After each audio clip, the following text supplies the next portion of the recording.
Magandang araw mga ka-solar. Kung bibili kayo ng solar panel, mas maganda gamitin guys yung Trina Solar guys. Nasubukan ko na guys. Oh.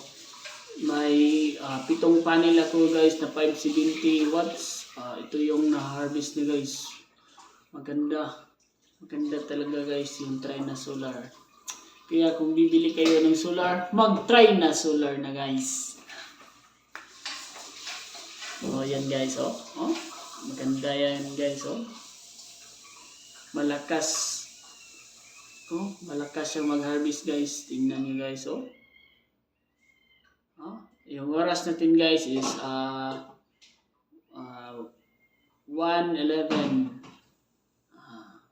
Yan guys, oh. Nag-harvest siya ng 3.54 kilowatt. Yan lang guys. Thank you. Bye-bye.